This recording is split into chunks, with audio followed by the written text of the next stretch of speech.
What message do you have for the diaspora? I ask for the diaspora to leverage everything that they have learned from traveling to different parts of the world. And I ask them to dream this for their country and to play their part in making these dreams flourish, come to fruition. The very little things that you can do to make a difference, very, very little things that you can do to make a difference. Join the movement and try to help cheer our country to victory. I have another question here. It is a yes or no question. Is the diaspora, through Project C, ready to fund a candidate who emerges as the candidate of the consensual opposition? The Beyond Africa podcast. Welcome to the Beyond Africa podcast, the only platform where experts share their views on African issues. Ladies and gentlemen, you're welcome to the Beyond Africa podcast again. We're dedicating this series to Cameroon because Cameroon is organizing presidential election. And this election, as I have said, is critical for the life of the nation and possibly for Africa. The reason is the president is 93 years old. He's been in power for 43 years as president, but before then he occupied senior political positions in the country, meaning he's been there for about 50 years. The current generation of Cameroonians, say those who were born in the 1980s, don't know any other form of leadership but the current leadership. But what is more important is the president is running to succeed himself. But within that structure, we have 11 opposition candidates who are vying for that top position. But the critical question we're asking ourselves today is, what can the diaspora do, or what is the diaspora doing to ensure that the elections reflect the will of the people? If at all, the election can reflect the will of the people. From the previous guests I've hosted on this podcast, we've heard that there are serious doubts about the credibility of the elections. But today with me in the studio is one person who is galvanizing the diaspora to play a critical role in the elections. We're going to hear from him what he thinks the elections are all about, if the elections are critical, what mobilization forms they are taking, what he thinks about the coalition, and of course, if Cameroonians can actually hear a reflection of their vote as the verdict from the Elecam and the Constitutional Council. When we come back, I'll introduce my guest to you. How to contact a vendor on Biam. Have you come across a product that you really like and you wish to discuss pricing with the vendor? Well, here's how you can get to the vendor via WhatsApp or phone call. After opening the product's picture, if you wish to talk with the vendor via WhatsApp, click Buy via WhatsApp. It automatically opens up in the vendor's WhatsApp chat box. Note, you can always video chat with the vendor if you're skeptical about anything. But if you wish to talk via phone call, then click Call to Buy. This will redirect you to your phone dialer where you can simply call up the vendor. Mr. Arrey Obenson, you are welcome to the Beyond Africa podcast. Thank you very much, Bernard, for giving me this opportunity to spend some time with you and the Cameroonian people. It's interesting to have you here because I've hosted people from the diaspora, but not those who are actually working on diaspora issues. We talk about other general issues regarding this election, but you are actually involved in the election with Project C. Does Project C stand for Project Cameroon? Yes. The C is a reflection of what is needed for our country. We need to see Cameroon as a project under construction or under development. And so that Project C really stands for change, stands for Cameroon. It stands for, it's a symbolic representation of this moment. We see Cameroon as a project that was initiated 65 years ago and whose time has come to materialize. Thank you. He who says project talks about financing, talks about project management, and has set goals and milestones to achieve in the development of the project. So I'm going to leave this question for later on in the program because we're going to talk other things. But I want to know what you are doing to raise funds, what the funds are for, if it is for a particular candidate, if it is for running the elections, sponsoring a particular group of candidates, or if it is to coerce the government to act in a particular way. So briefly, I would like to know what your funds are for. I know the government of Cameroon is always very jittery when it comes to the diaspora, and especially those who are raising funds for political issues. So we'll talk about that later on in the program. But before we get to that, on September 14, Project C issued a press release. And in that press release, they say, as Cameroon stands at the edge of a pivotal election, Project C, a citizen-led movement powered by the Cameroonian diaspora, issues a bold call. The upcoming presidential vote must be more than a routine exercise. It must be a choice between approval or rejection of a regime that has held the nation hostage for 43 years under President Paul Biya. My question to you, and this stems from my previous podcast, and I mentioned this in the interview. What gives you the confidence to think that the people have a role to play in the declaration of the results of these elections? Well, absolutely every system that has been put in place in the world only lasts as long as the people allow it to. There is no government without people. There is no governance without people. In the context of Cameroon, we strongly believe that a massive participation of the people will determine the outcome that the people want. For too long, we have resigned ourselves to the cynicism that government has total control of the electoral process in Cameroon.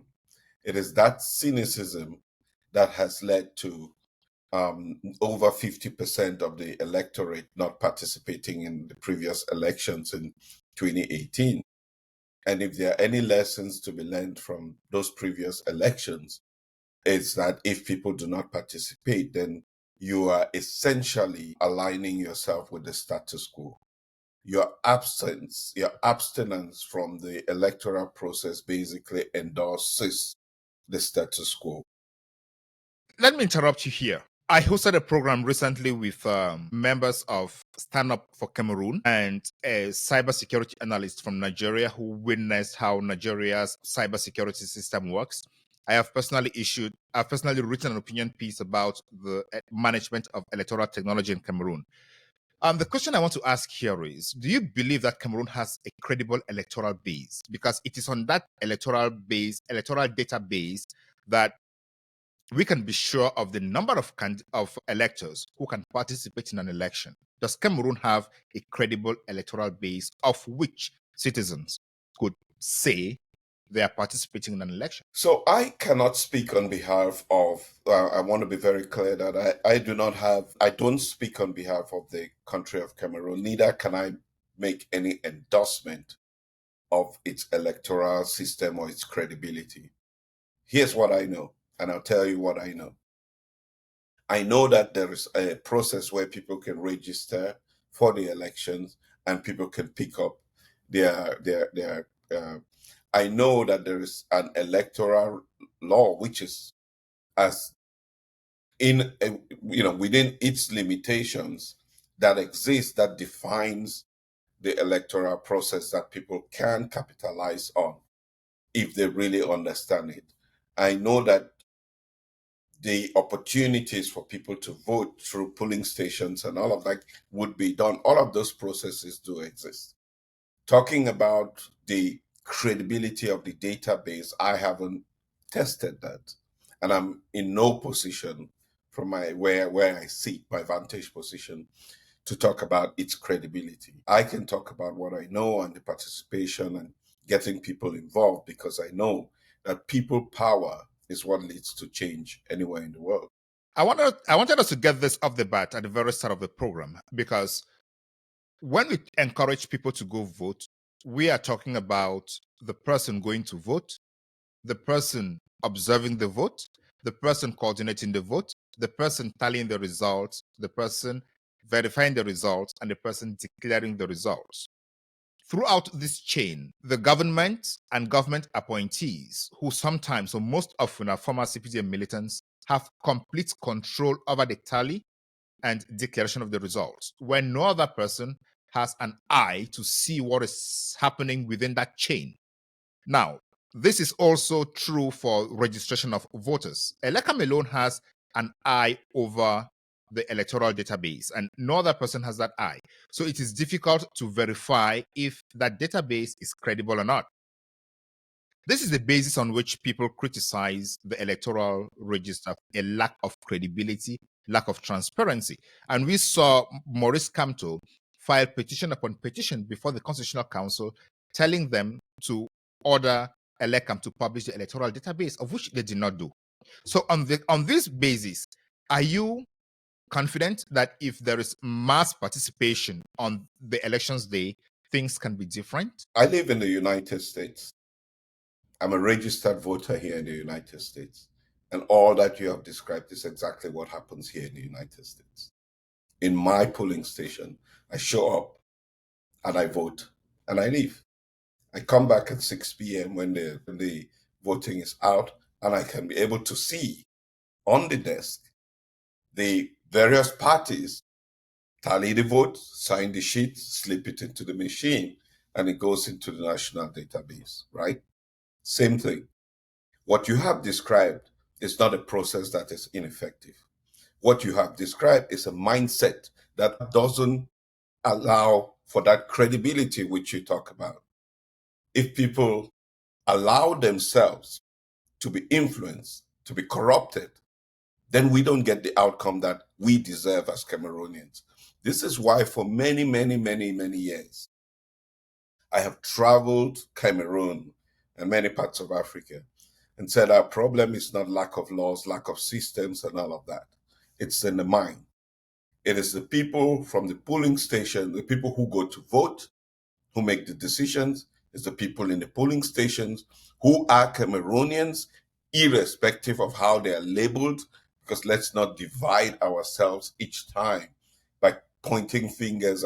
I want to trust in the ingenuity of Cameroonians to do what is right for Cameroon. For once, we have to be able to appeal and awaken the consciousness of our people that it is in their hands that the destiny of our country has been in the last 43 years and will continue to be on October 12th. Everybody at the polling station has great responsibility. In fact, I qualify it as we all love soccer because we're football, we're Cameroonians. And when the Indomitable Lions plays, it's 11 players on the team. Every one of them has great responsibility. And yes, we see it on TV and we scream. And when they falter, we know who to blame, we point fingers. On October 12th, all 8.2 million Cameroonians who go to vote are playing for the Indomitable Lions. Each one of them has the spotlight on them on that day. What they decide to do as voters, what they decide to do as polling agents, what they decide to do in the vote counting commission, right up to the Constitutional Council, should not discredit the process that has been put in place and should not lead to cynicism for people to participate in the process. If we can participate massively, we would force the system to auto-regulate. So what I'm hearing from you is there is a system. That system does not actually perform what it's supposed to do. But if there is massive participation, the system could be forced to do what it's supposed to do. Is that what I'm hearing from you? Correct. Which means you recognize the fact that the system could be flawed, and that flaw could be exploited to the advantage of the current regime. Yes, every system could be flawed. And I use the example of the United States. I wanted us to talk about the example of the United States, which is almost different from what happens in Cameroon. The first difference is that in the United States, every state manages its election its own way. The second difference is that once you slot in your ballot and it is tallied electronically, it goes to one database that all parties can actually have access to, either on request or depending on the laws of the state, you have automatic access to it. Now, on the database, anybody can query the registration database and see how many people are on that database and see who is registered, when, and also inform if there are dead people on the list. Correct. And American courts can actually also force the secretaries of state to publish those voter rolls. Correct. These differences are not existent in Cameroon. Like we Yeah. used the example of the Constitutional Council already, where they refused to tell Elecam to publish the national voters list. So, first of all, let me be clear. My conversation here is not an endorsement of the electoral system in Cameroon. Far from it. In fact, let me be clear again to your viewers. I don't want us to be distracted in this conversation about me having any knowledge about the electoral system in Cameroon, flawed as it is. Yes, the US is federal. Cameroon is not a federal state. Obviously, Cameroon is not the only. The challenges that we face in Cameroon, what I'm saying is, it's not the system. It is the people. Let us be clear. It is not the system. It's the people. Nothing stops the people from doing what is right. Even when you go right up to the Constitutional Council, it doesn't mean that we don't have good laws. We have people who do not understand that they can put their personal interest above that of the country. So the people who cannot put their interest above that of who cannot put the country's interest above their own interests, who are these? The voters or those along the elections chain? It is each one of us. It is you and I. It's each Cameroonian. We all bear responsibility for the challenges that we face as a country, unless we own up to it, and unless we stop pointing fingers at each other and take upon our own responsibility. It's identifying responsibility and failure, finger pointing. Well, responsibility is I'm doing what I can. And your responsibility could also be identifying the failure of the Constitutional Council by refusing to order Elecam to publish that list. Absolutely. Absolutely, yes. That's also my responsibility. It's not only talking about what is good or what's right. It's also identifying what those challenges are. But like everything else, you weigh the good and the bad, and then you make a decision on what you want to do. I have the choice, my friend. I have the choice to be cynical about this process and not do anything. I don't live in Cameroon. I live in the United States. I don't have any reason to be doing this. I have that choice. But that's not a choice I make.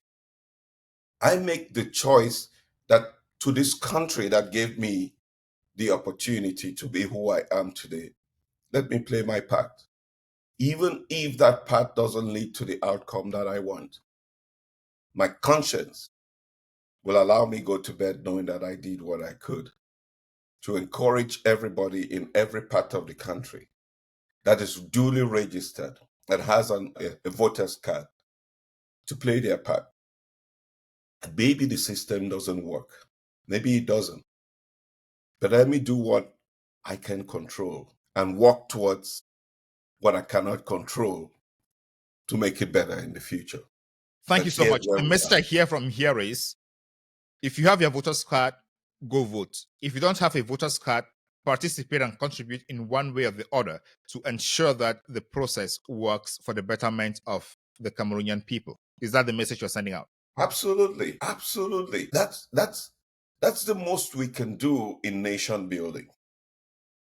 And there is something you've said that I would like to underscore, because the message from some people in Cameroon is the diaspora is out to destroy the country or to undermine the system. You? I will speak. Let me speak for myself and the people that I work with and the people that have, been doing things to support the young people in Cameroon over the years. I went to, I kind of joke, I went to the best schools in Cameroon. I say this as a joke, but at the time they were the best schools in Cameroon. For me, I see that as a huge investment. I've traveled the world and done incredible things around the world in different countries. And I'm still haunted by the fact that I've not done as much for my country, Cameroon.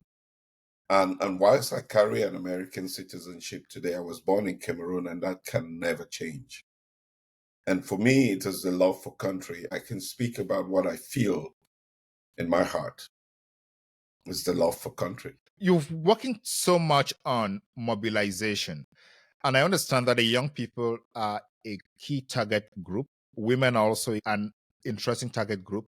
What are you doing as Project C to reach out to these people in this age? Well, so the first thing, our focus at Project C, really, one is galvanizing the diaspora, bringing together the diaspora support so that we can leverage the diaspora resources, not just financial resources, but diaspora talent as well. That's the first step. All with a goal to empower the electorate in Cameroon. And that electorate effectively includes young people, right? And we are doing this essentially by leveraging tools of communications for starters. As you see, every Saturday for the last 8 weeks, we have engaged and mobilized the diaspora.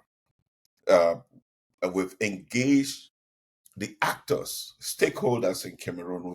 We've engaged at least 6 of the 11 candidates running for president. We've had a conversation with them. We've expressed the desire for the diaspora to see some kind of transformation happen in Cameroon this time. We're also communicating. We have a website now. We have a Facebook page that we're going to be leveraging to just educate and empower people. We're also working extensively with the media in Cameroon, have invested some resources in equipping the media to actually help educate people and provide a true representation of what the facts as they happen on the ground. Because information is power, and the more people are informed, the more they are empowered to make better judgments for themselves. And that's what we're doing. And we're like I said, leveraging technology, working with other civil society organizations on the ground in Cameroon to see how we can be of support to their existing infrastructures that they have. All right, thank you. Let us touch on a few of these issues. The first one I'd like us to talk about is the mobilization of the diaspora. What is the diasporan reaction to your approach towards this election and mobilization of the diaspora? I'll put the diaspora response in 3 buckets. Essentially, there are those who buy into the idea, who are deeply, deeply now committed to see how they can play their part in this process. There are obviously those who are doubting the process, right? Can this really happen? Can we really make change? Knowing all that we've seen in the last 43 years, the experience of 2018.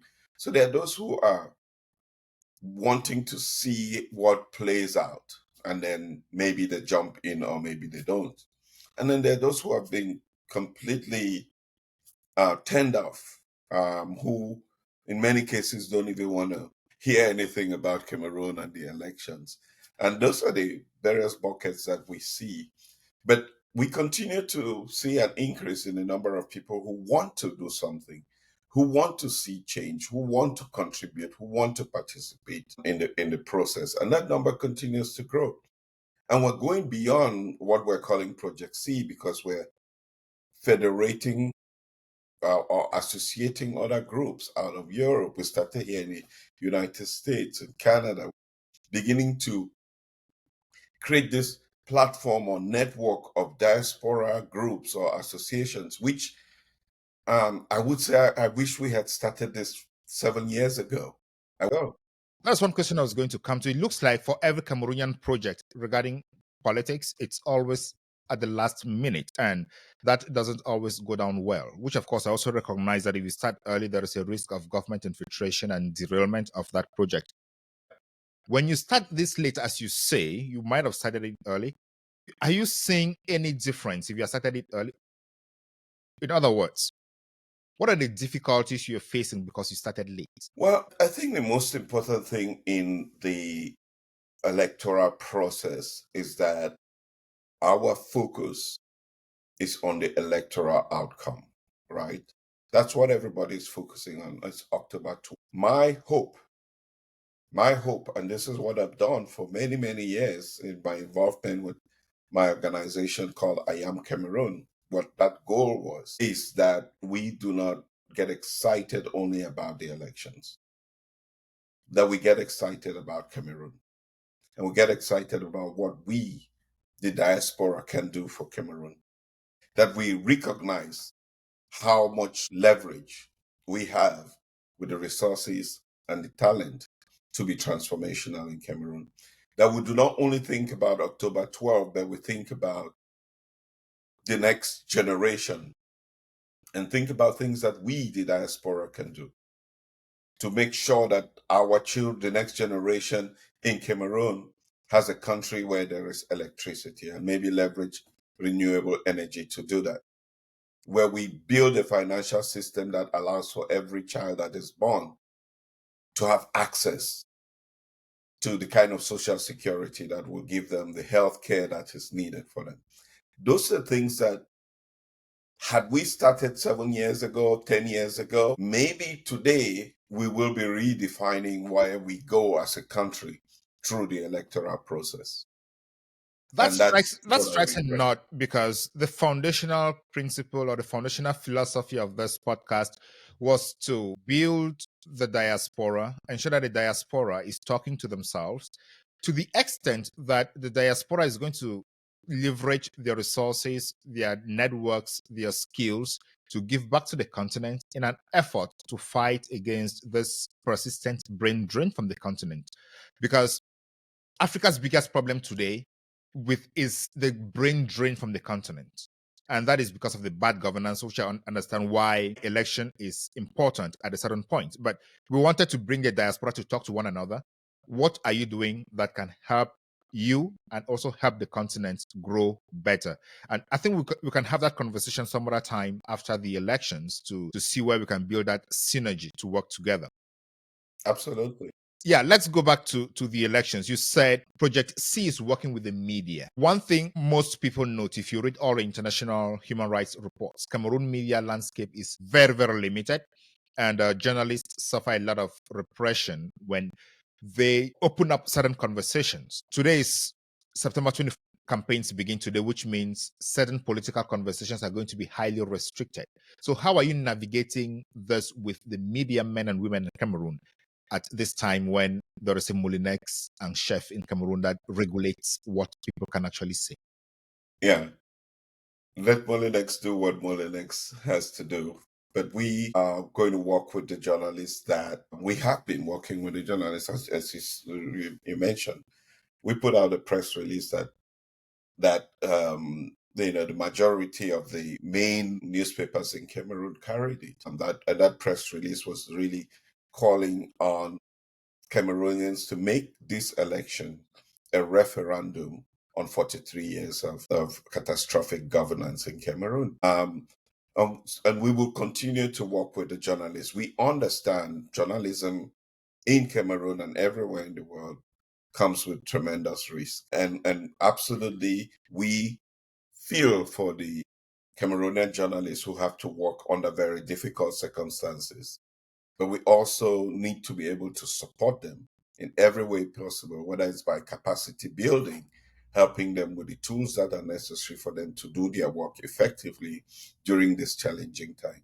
We will do what we can to support and stand by them. Yeah, I want to hear about the tools with which you will be working with them, because the obvious tools that they will need are financial resources. They would also need the courage to talk and to write what they want to write. Let me give you an example. Last week, the president's daughter actually called for Cameroonians not to vote for her father. Do you think Cameroonian journalists can carry this topic fluently, freely, and discuss about it in Cameroonian media? Again, I would never want to speak on behalf. I'm not asking you to speak on behalf of anybody. I'm just asking your thoughts, your opinion about this. Yeah, I'm sure that a few of them have carried that in Cameroon. Yeah, a few. Which means there are some restrictions out there.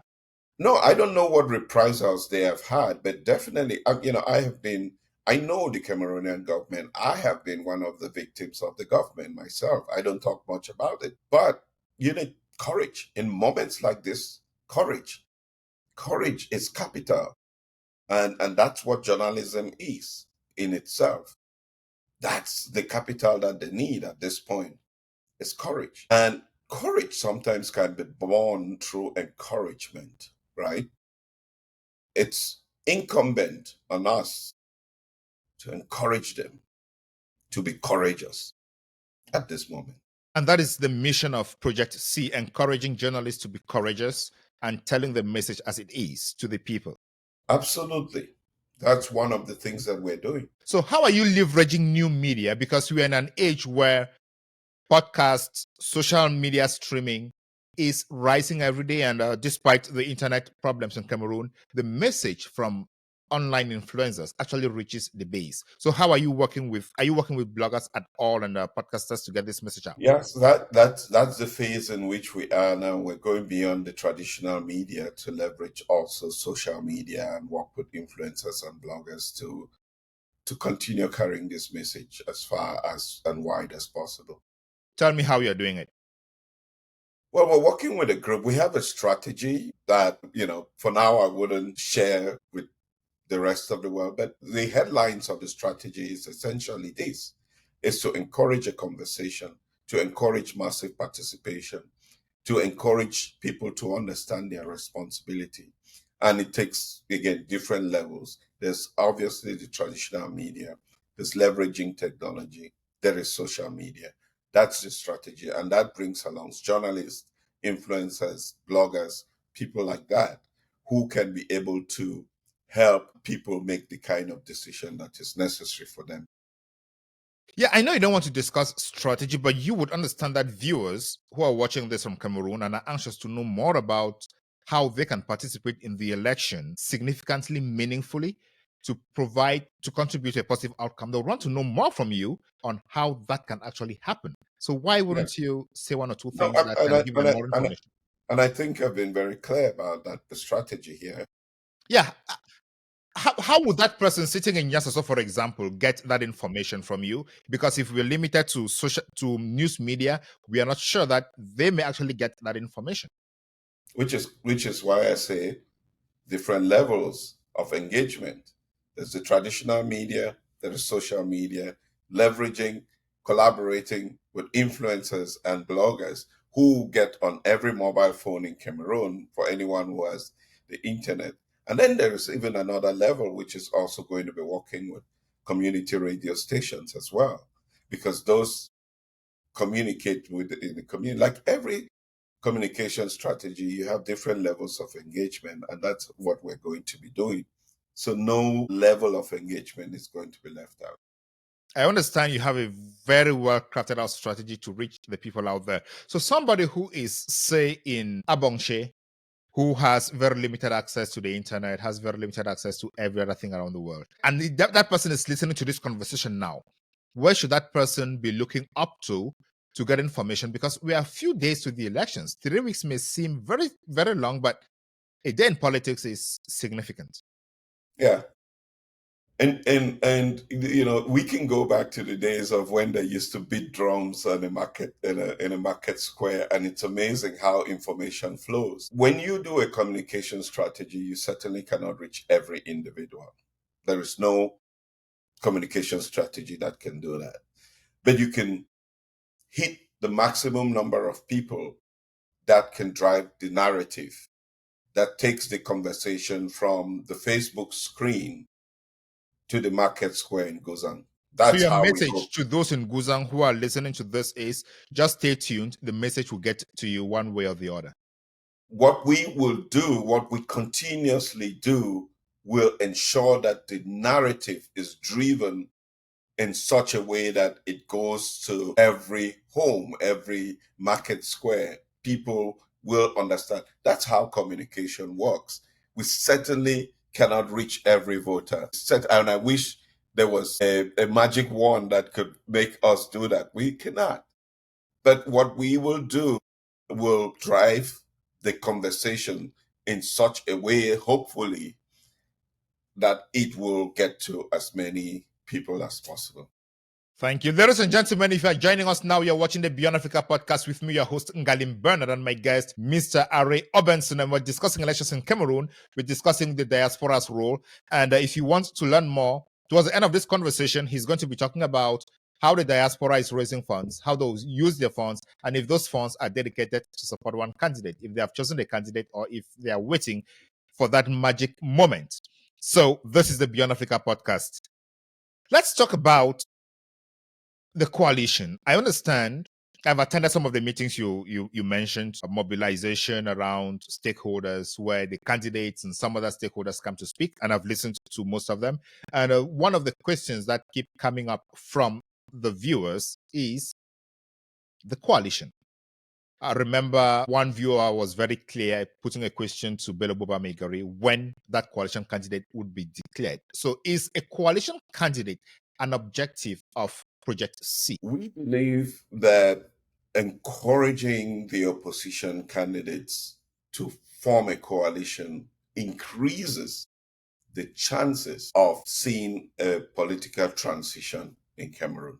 That's our belief. Whether we have the leverage or whether we achieve that goal is another question. But what we do is listening to the diaspora, looking at all the questions that have been coming up.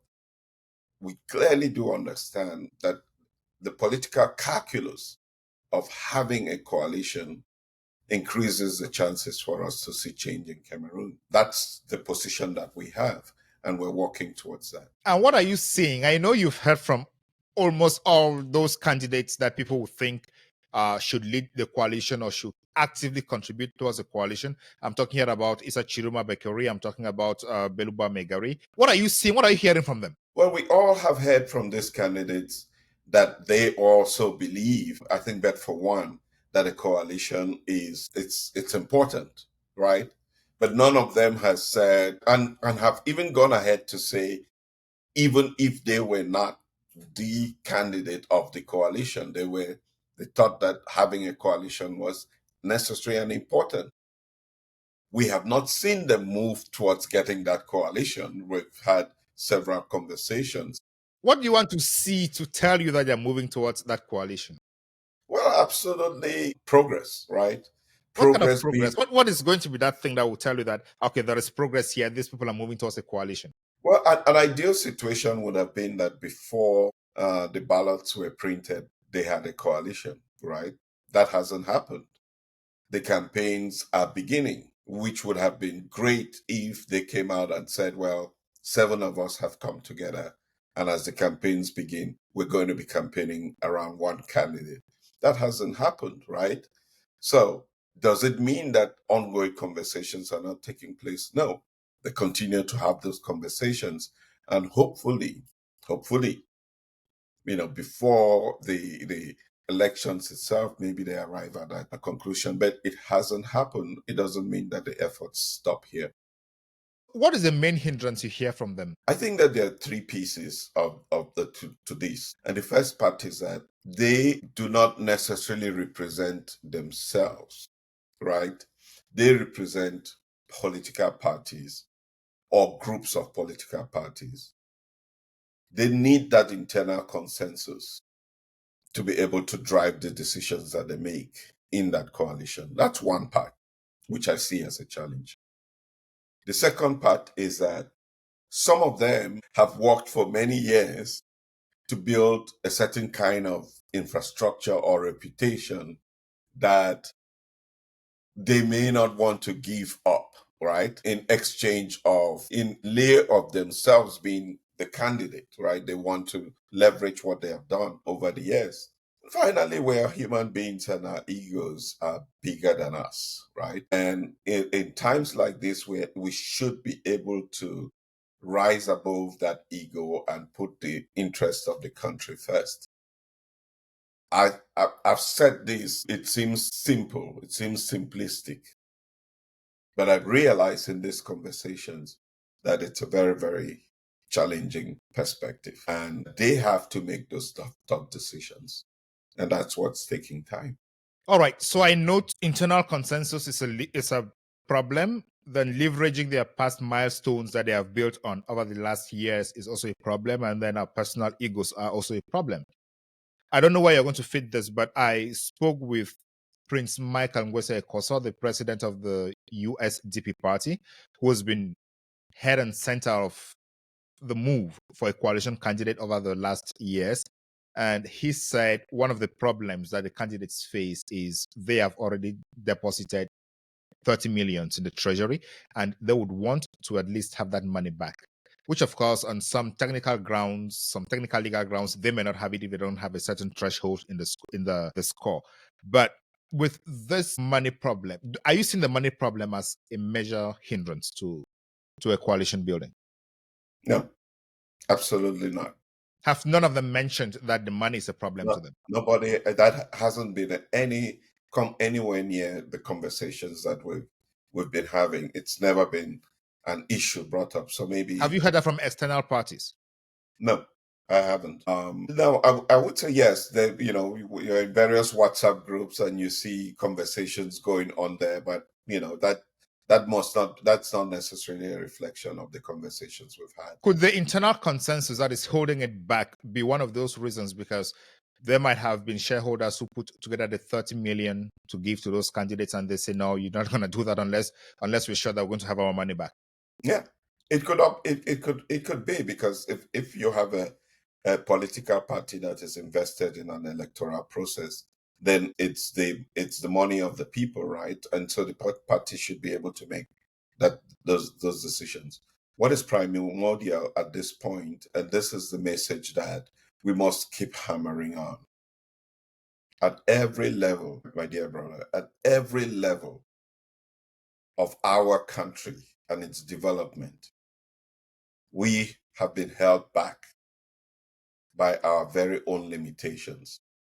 And those limitations is our weaknesses to put our personal interest above that of the country. That's critical at this moment. That is absolutely critical. I want you to give a message to these candidates. You want them to come together and choose or designate or approve one candidate. Just in 1 minute, give that message to them. Here's what I say. The founders of our country gave their blood and sweat and lives because they had a vision of a prosperous country, that generations will benefit from the richness of our country. 65 years later, that hasn't materialized. Not because our country is not rich, not because our people have not flourished, but because we have stood in the way of the development of the dreams of our founders. And today we stand at the crossroads of history, where we must choose to build on the dreams of those of the founders. That each one of you today represent the founders of our country. The choice that you make will determine what the next 60 years of our country is going to be. That choice cannot be about you. That choice cannot be about your personal wealth, cannot be about your ego. It cannot be about the badge of honor that you're going to receive as president or not. That choice must be about the country. And what that means is that you must make a sacrifice that the founders made, giving their blood and sweat and tears to this country. You must make that sacrifice now.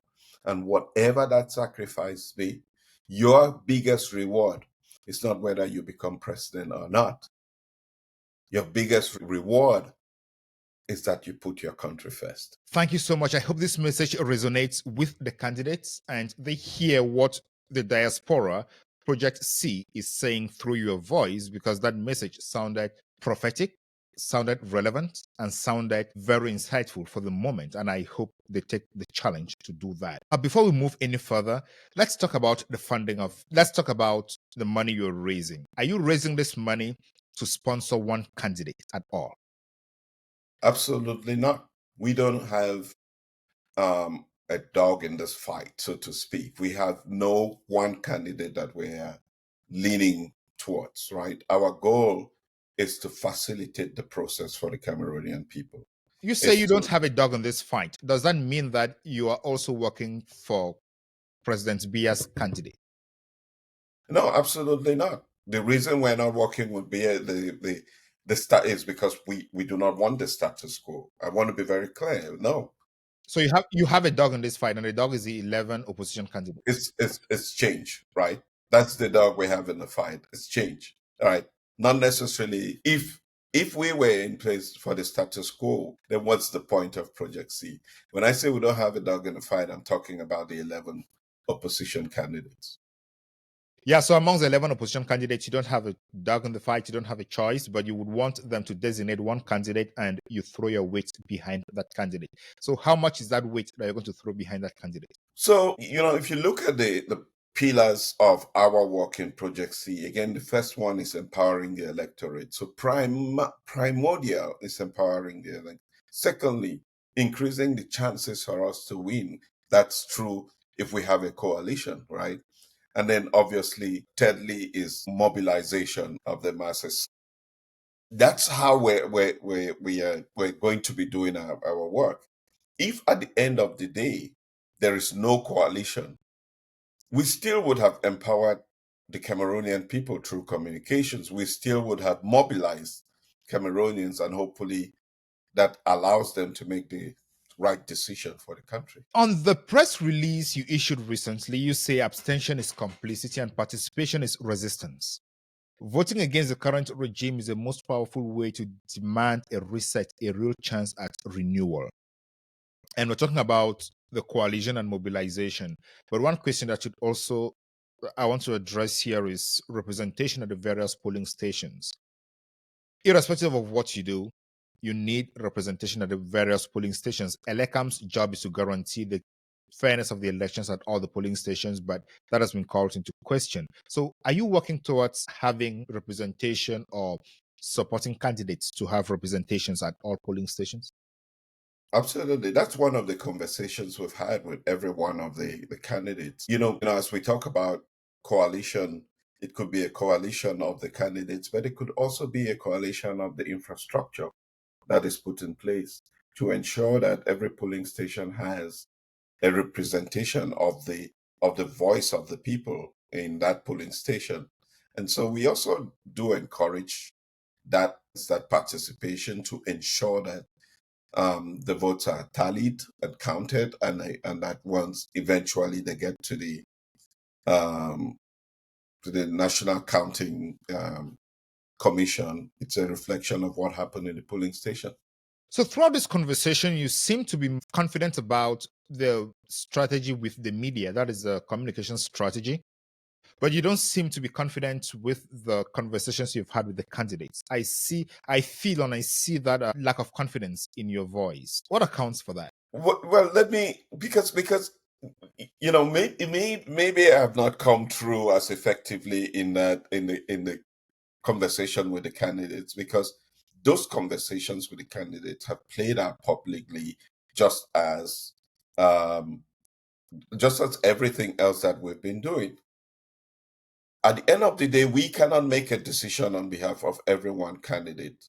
At the end of the day, it comes down to the candidates to make that decision. And I wish I was having this conversation with you and saying, this is our candidate for the coalition, and they have decided we're moving forward. But to your point, absolutely not. I can't tell you what is going to happen. Again, like many Cameroonians, we're frustrated with the process, we're concerned with the process. But I must be hopeful.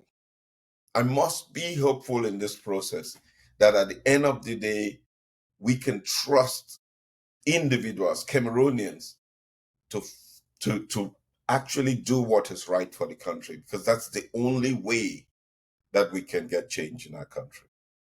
Let's talk about the polling stations, because that is where the stuff happens, even though the process from the polling station to the Divisional Counting Commission is also a game of its own. But let's stay stuck on the polling stations where we have control. There are organizations like Michel Ndoki's dossier and Abdurrahman Baba's VAR that are trying to put together poll watchers.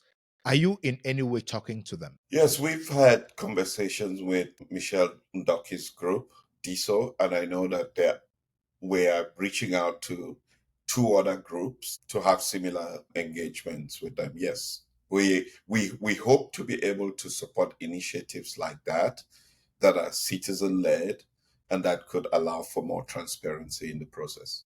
So I had a conversation with Michelle and Kingsley, and they were disappointed with the fact that they tried to engage more organized structures already, like the Catholic Church that has roots everywhere in the country. I think besides the CPDM, they're even more entrenched in the country beyond the CPDM and the government of Cameroon. But they felt a little bit disappointed that the church was not coming out. Have you tried to engage the church in this movement? There are ongoing engagements or conversations to really try to bring the church into this process. Hopefully that materializes, but I think, just as we are engaging thousands of stakeholders in Cameroon now, we hope that the church is also going to come into the process, because yes, to your point, the church is a very organized structure and should participate. Why? Because the church is made up of citizens, and citizen participation is what we ask of. And so encouraging the clergy to advise the people to participate in this process is also important. Again, what I hear from you is everything is ongoing and there is basically nothing that has been achieved so far, a few days to the elections. Does that signal a status quo repeat, or does that signal a point where something may just change within the clap of the fingers? There has been a lot of progress. There's been tremendous progress in the last 6 weeks that we've been doing this. A lot of things you may not have realized, but there's a big discussion now in Cameroon about making this election a referendum. Go back 2 weeks, you would not see that conversation. But now it's happening in Cameroon. That's how change happens. So tell me, how does making an election a referendum change the fact that it is an election? It's a mindset. It's a mindset, my brother. A mindset that does what? People may to a call. People will respond to a call to action. That's what makes the difference.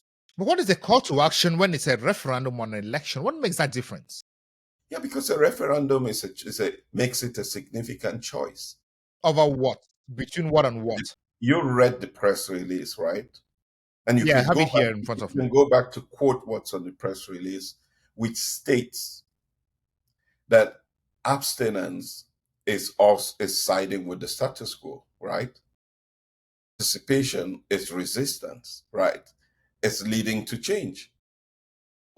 So I do not expect of us to be miracle workers. If this day ends in this conversation that we have today, and this is why I jumped on this conversation, if we can have one more person participate in a process that would have otherwise not participated, today is a better day for Cameroon. You mentioned the communique. Let me go back to it. You said the choice is no longer between political personalities. It is between continuity and rupture, between silence and accountability, between decay and rebirth. So we're at a point where on one side, you're talking about personalities. On the other side, you're talking about a system that has been perpetuating itself since 1960. But the candidates we're saying here, Elo Buba, Chiruma, who are the most spoken about right now, and they stand a chance of leading the opposition in this election, have been part of this since the 1960s. So somebody who is watching this program now, who has read this communique, listens to you and hears from you that you would support a Chiruma or a Bello, if that is a consensus candidate.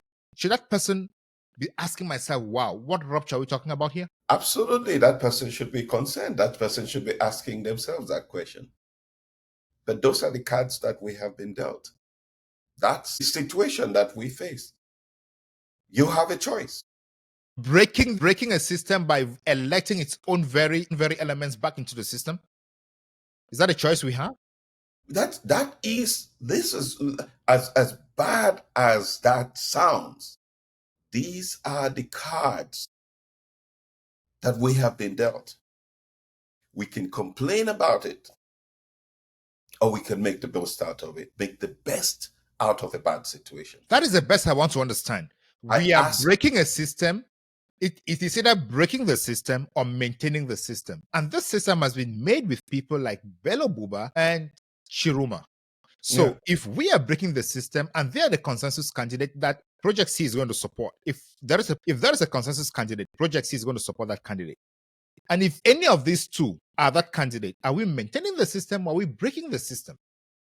To be clear, it can be any of those two and it can be any of the other 9, right? And if it is any of these two, is it supporting the system or breaking the system? Because if it is any of those two, then the people have the choice, right? The people have the choice. Here's what I'm going to say. You have the choice to not do anything, stay away from the process, or you have the choice to recognize that at this moment you could change, even with the very people that served in the past. Let me say something to you, my friend. As far back at the age of maybe 13 or 14, I was elected Secretary General of Cell 4, Bioko, in the CPDM. So I've been on that journey. If any one of us thinks that we have not played a part in the decay of this country in the last 43 years, let them stand up. I have played my part. I have contributed to the decline of our country. If there's anybody who hasn't, let them stand up. I have. I recognize that. And I want to change the future. I want to play a part to have a better future in my country. That's what I'm doing. And that's what I encourage every Cameroonian to do. We can be stuck in the polemics of this conversation, or we can look to a new future. Challenge these candidates to present to us what difference is going to make between the last 25 years that they've been in government and what they would do on October 13th. We have to do that. We have to challenge them and we have to hold them accountable. But these are the cards that we have been dealt with, my brother. Let's make lemonade out of lemons that we have. So anybody listening to you now understands that the problem is just, first of all, take away Paul Biya, and then we see how to fix the system, in the words of the Bishop of Yagwa. Because 43 years of this government has not led to the kind of aspirations that we want. Our dreams have been too long deferred. Thank you. I want us to touch on this and we'll talk on something else in a moment. Chiruma was presented as a candidate of the Union for Change, and one of the conditions for him to be presented as the candidate for change was signing an engagement that his mandate was going to be 3 years if he wins, and during that 3 years, he's going to take the country to a reset. Is that part of the conversation? Have you heard this when communicating with the relevant stakeholders? Yeah, and one of the questions we've always asked these candidates is, do you see yourself as a transitional candidate? That means, do you see your election leading to a transition for Cameroon? Whether that's 3 years or 5 years, there's been ongoing conversations about what that represents. We really think that the newly elected president on October 13 should work on a transition that would allow for us to correct some of the things that we've spoken about our electoral process, for example, about our constitution, resolve ongoing crises that we have in our country. Those are the things that should inspire people even to participate in the process, recognizing that it becomes an opportunity for our country. So I often hear this word transition. What does it mean in this? Yeah. Well, in this context, it really means this would be the true representation of change for our country, right? There's so many things that need to be redefined for us as Cameroonians to be able to build the kind of prosperous future that we need. And if we are unable to redefine those things, we will continue in this cycle of stagnation as a country. And those things have to be defined not by me, but by Cameroonians themselves, and creating the opportunity for those conversations to be had. 3 times we have lost an opportunity in our history. The Fumban Conference that took place in 1960, tripartite that took place in 1992, the national dialogue that took place, I think, in 2019. Those were all opportunities that were lost. We need to create an opportunity where we capitalize on bringing our diverse voices together to really define the future of our country. That to me is what transition is. More than just how long it's going to take, but really creating that opportunity for stakeholders to redefine the future of our country. So I want to see here what that transition is going to look like. Is it bringing stakeholders to redefine what the country should be, or is it just transitioning from one person to the other so that the country continues operating?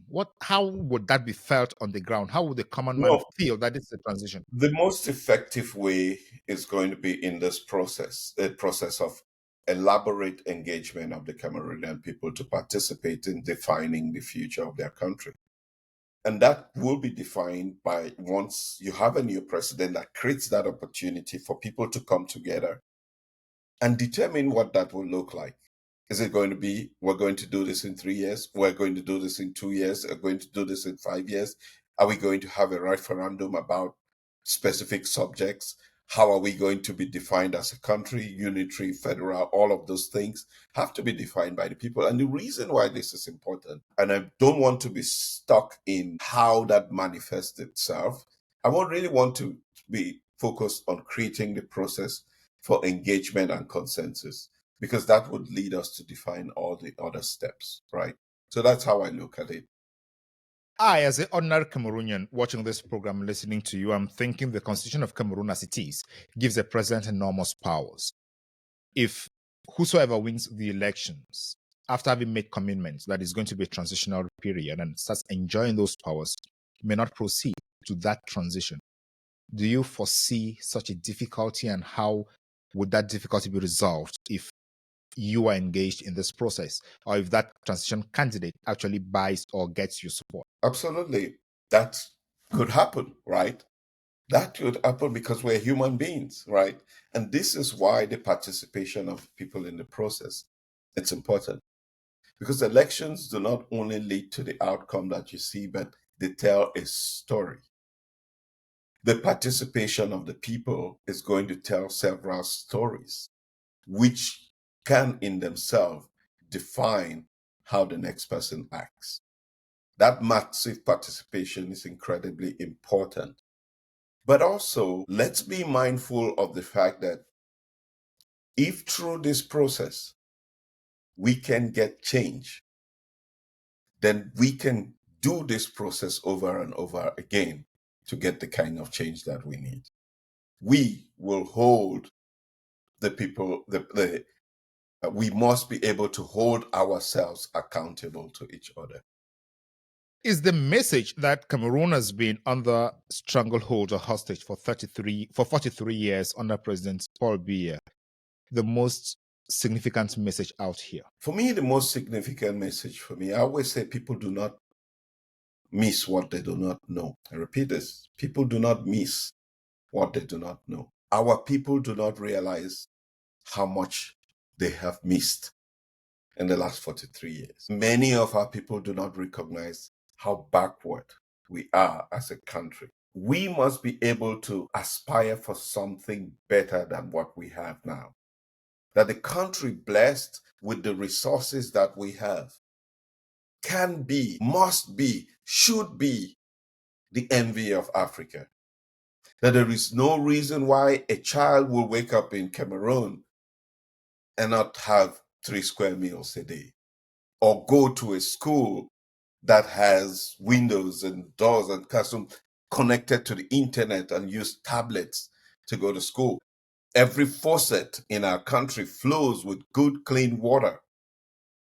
That we have tarred roads and built skyscrapers and infrastructure and healthcare institutions that can treat our people of every disease on planet Earth. That can happen in our country. We must not strive to be just another African country. We can actually strive to be the best country in the world with the resources that we have. And too often, we are not talking about the beauty of what this can lead to. We struggle too much with the status quo. We struggle with just trying to fend for ourselves today, that the big picture is often lost of what benefit this can be for millions of people, millions of children that I may never know their name, but that for who I hope that we can build a country that will allow them to flourish and not only transform Cameroon, but even play a part in transforming the world. That's what we are missing in Cameroon. That's what 43 years has held us back from, where a few people have been able to benefit and live well. Masses, the majority of our people, are living in abject poverty under very difficult circumstances. So what I hear from you is the 43 years of President Paul Biya have led us to have terrible roads, schools without infrastructure where students cannot learn, impractical and inoperational hospitals, rubbish along the streets of major cities like Yaoundé, Douala, making life very, very uninhabitable. Then you also have issues like our natural resources are being exploited by other people with no benefit to the local people. And if people can then understand that the reverse side of this was going to give us glory, was going to give us a good country where we can live in harmony and peace, people will then wake up and go to the polls to vote on that day. People must wake up and vote their dreams, their aspirations, and be able to move the country forward. And that responsibility now falls on each one of us. So there is talk about President Paul Biya, not even talk. It is in your press release where you say Paul Biya, chronically invisible and politically disengaged, seeks yet another term without facing the people he claims to represent. His silence is not neutrality, it is abandonment. It is the emblem of a regime that has lost both legitimacy and moral authority. But if I tune now to a TV station in Cameroon, all I'll hear is everything Biya does is in compliance with the law. Is that a problem? With reference to the statement that was made, I think that statement is very apt. When you elect a leader, your goal is not just that the leader does what the law says. The leader is the representative of the people. It incarnates the vision for the country. So it's more than just feeling, it's more than a placeholder. That's not, which is this what I said is really emblematic of what's happening, where people are going to the house of the people, the presidency of the country, and are welcomed by the image and effigy of the leader, right? That's exactly what is happening, and much more than whether the person is complying with the laws or breaking laws or not breaking laws. That's not what incarnates the leadership of a country. It's much more than that. And what we are not seeing is that vision for the country, like I have spoken here, not being an elected representative of the people. We need somebody that incarnates a vision that can inspire people across the country to play a part in achieving that vision for themselves and for future generations. That is completely absent as we speak now. I say in French, navigation, where we absolutely do not have that in our country now. Eric Chinje called that on this program a ship without a captain, a plane without a pilot. You're just going autopiloting. Yeah. So what do you want to see in the president? What do you want that president to be or to represent or what do you see in the rightful president of Cameroon? It would be incredibly important for us to see a president that can walk in the shoes of our people, that understands the challenges that our people face, and that can inspire solutions to those challenges. It's important to see a president who knows what it means to pay school fees for a child to go to school, to buy books and shoes and clothes, who understands what it means to buy gas at the gas station, one that understands that at the end of the month they have to pay electricity bills, who understands that sometimes water doesn't flow in the faucet and people have to walk miles to try to find clean drinking water.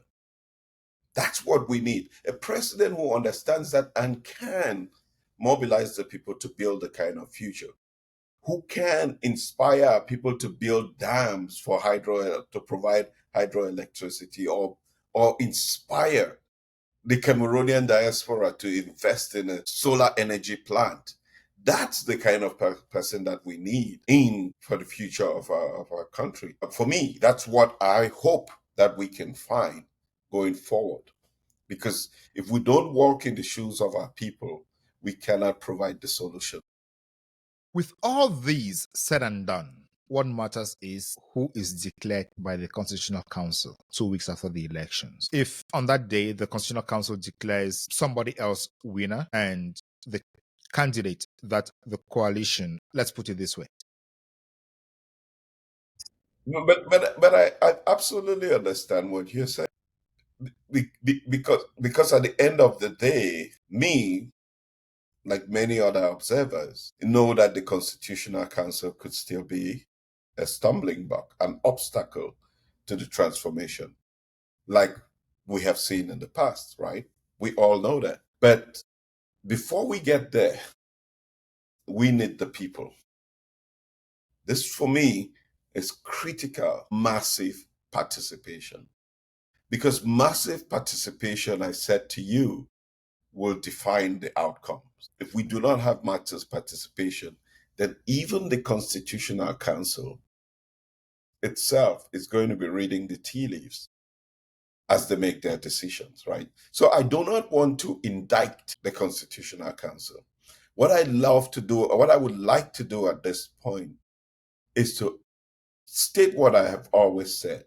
The individual responsibility of every Cameroonian at every level is what is needed for our country to prosper. Be you wearing on the bench of this Constitutional Council, or be you an ordinary voter, play your part. Put the interests of the country ahead of self. All right. So that communique again, you say this election is not business as usual. It is a crossroads, a moment to break with the past and imagine a new beginning. The choice is stark. Continue down a path of stagnation or chart a bold new course toward unity, prosperity, and dignity. This sounds like a poem. Congrats to you guys for writing this in a way that can remain memorable and recitable. So, to whom are you addressing this message? To the new voter, to the returning voter, or to the voter who wants to see complete change in Cameroon? We're addressing this message to every voter. Every voter. And it's incredibly important for me to say this. Every voter. If you carry a membership with the CPDM, which is the status quo for the last 43 years, if you are a member of that party, we're addressing this to you as well.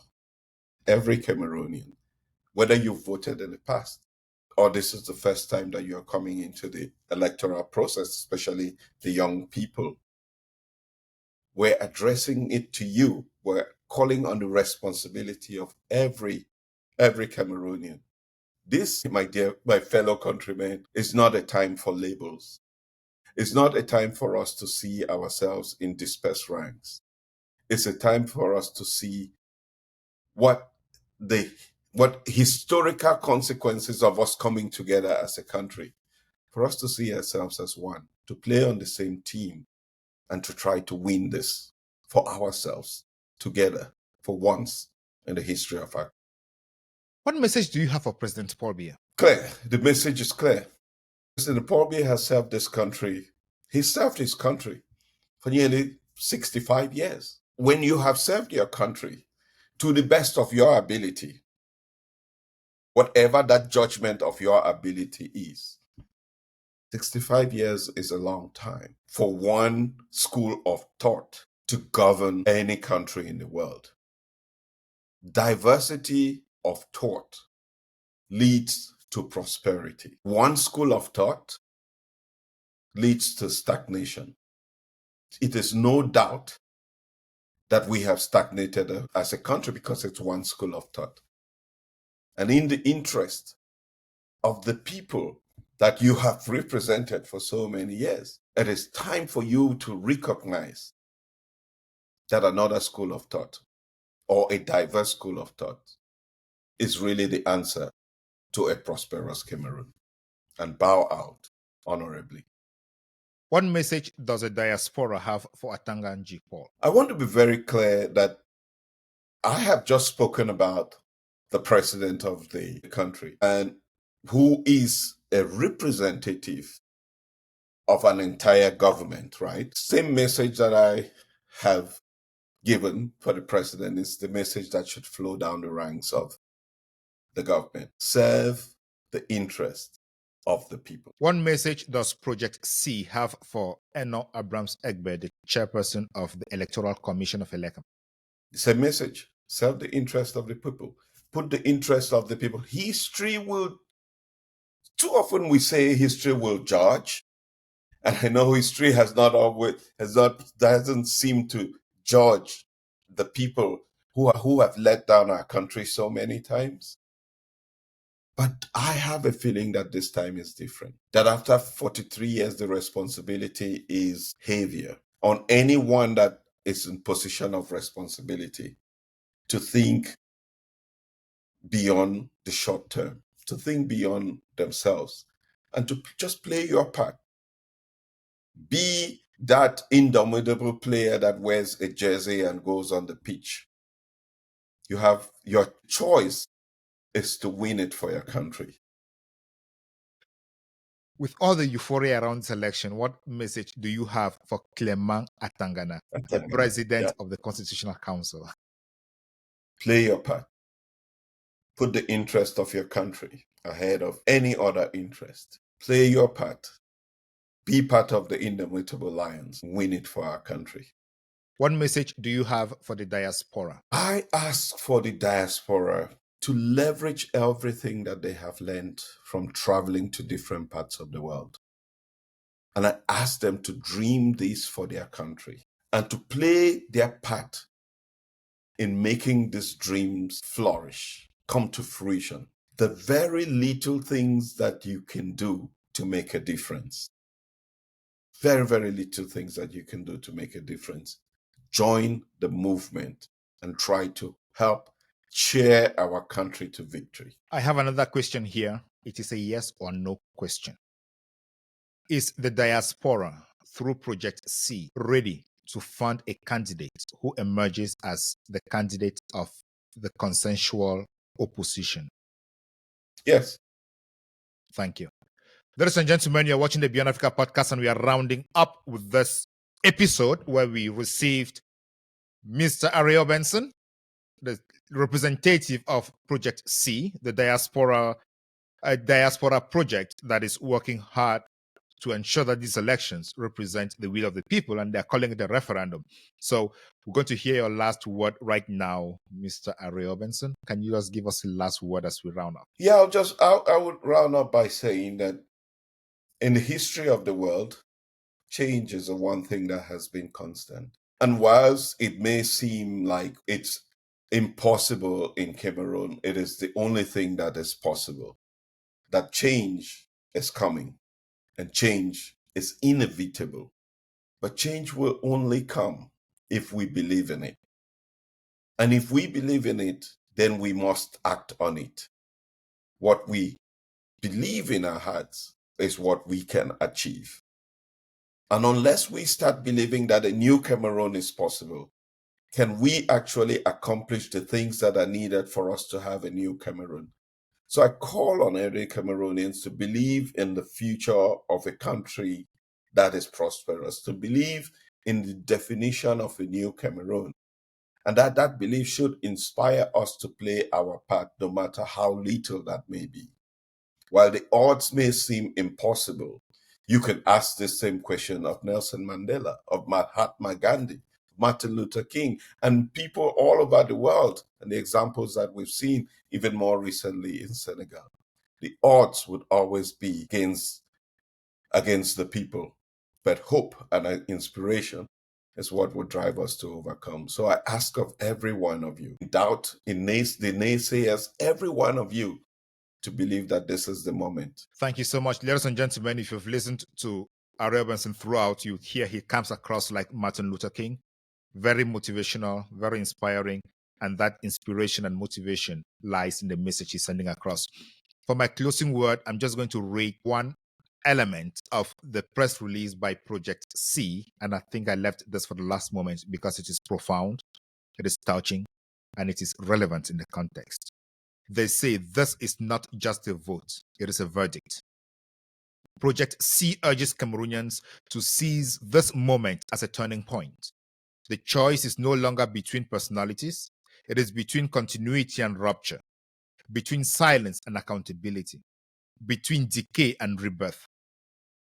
For over 4 decades, the current administration has presided over systemic corruption, collapsing infrastructure, soaring unemployment, and deepening poverty. In the Anglophone regions, civil war festers, neglected by a leadership that has neither the courage nor the vision to act. And that is the Cameroon we have today. And that is a Cameroon we need to change. The philosophy, the school of thought that led Cameroon into this is not and cannot be the same philosophy or the school of thought that will take Cameroon out of this. And with that, this is the Beyond Africa podcast with me, your host, Ngalim Bernard. And thank you so much, Arrey Obenson, for being my guest today. And I know the viewers enjoyed this conversation. Kindly like, share, subscribe, and leave a comment so we know how we're doing. And until then, see you in our next podcast.